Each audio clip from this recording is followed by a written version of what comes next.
Welcome. Today, we are going deep into Chapter 10, exploring the very soul of the Indian Constitution. We're going to unpack its core philosophy, tackle some of the toughest criticisms head-on, and get you totally ready for your exams. So let's just jump right in and put the Constitution on trial, so to speak. To really get its philosophy, we have to face the charges that have been leveled against it since day one. Are these critiques fair, or is there more to the story? Let's find out. The criticisms usually boil down to these three big points. First, that it's just too big, too complicated. Second, that the people who actually wrote it didn't really represent the whole country. And third, that it's not really Indian at all, but just a copy of ideas from other places. Okay, let's tackle that first charge, the size.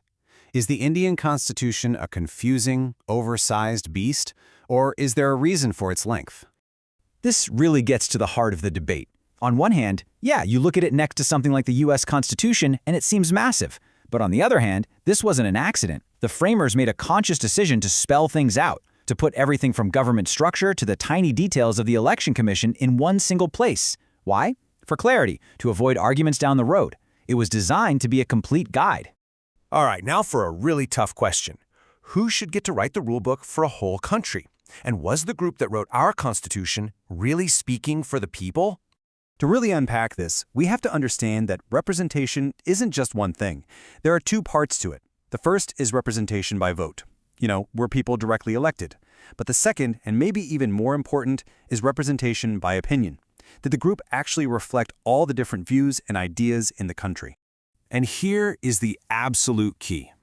It is true, the members of the Constituent Assembly were not elected by every single adult in India. That's a fact. But, and this is a huge but, they went to incredible lengths to make sure that pretty much every shade of opinion, every social concern, every viewpoint was present and debated in that assembly. So while it might have been unrepresentative by vote, it was incredibly representative by opinion. So we've covered the size and the representation. Now for the third and maybe the most passionate criticism.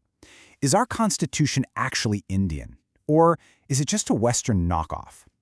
Wow. You can really feel the emotion in this quote from a member of the Assembly itself, can't you? It perfectly captures that feeling, that desire for something that felt homegrown, not like an echo of the British. But was it just blind copying? Not a chance.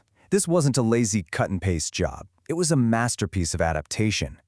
Think of the framers as master chefs. They took the best ingredients, the best ideas from all over the world, but they tweaked the recipe, added Indian spices, and created something perfectly suited for India's unique challenges.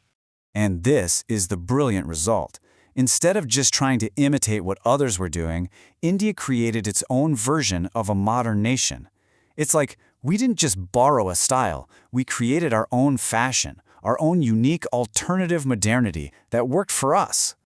So the Constitution is this amazing document of innovative borrowing. But let's be honest, that doesn't mean it's perfect. To really understand it, we have to look at its limitations too. So what are some of the weak spots? Well, for one, it created a very centralized idea of what the nation should be. Some crucial issues of gender justice were kind of glossed over at the time. And here's a big one. Certain really important socioeconomic rights were put in a section called directive principles, basically guidelines, instead of being rock-solid enforceable fundamental rights. Okay, so we've weighed the criticisms, we've looked at the limitations. What's the final verdict? What is the core, enduring vision of the Indian Constitution that we should take away from all this? The most important thing to remember is that the Constitution is not a dusty old book on a shelf. It's a living, breathing document. It's meant to grow and change with us. And it holds the DNA of our freedom struggle, the dream of a fair, independent, and democratic India. And it all comes back to these powerful first words, we the people. That's not just a fancy opening, it's a radical statement. It means that the final authority, the real power, rests with us, the citizens of India, to shape our own destiny. And in the end, that's the real achievement. It's not just about what was written down decades ago. The real success is in our ability, generation after generation, to keep the philosophical vision of the Constitution alive and kicking. That is our most important task. We really hope this explainer helped you get ready for your exams. If it did, please hit that like button, share it with your friends, and definitely subscribe to the A1 Institute YouTube channel for more content just like this. And hey, If you need detailed notes, extra guidance, or want to know about admissions, get in touch with A1 Institute. The phone number is right there in the description below. Also, be sure to check out our other explainers on this chapter. Thanks for watching.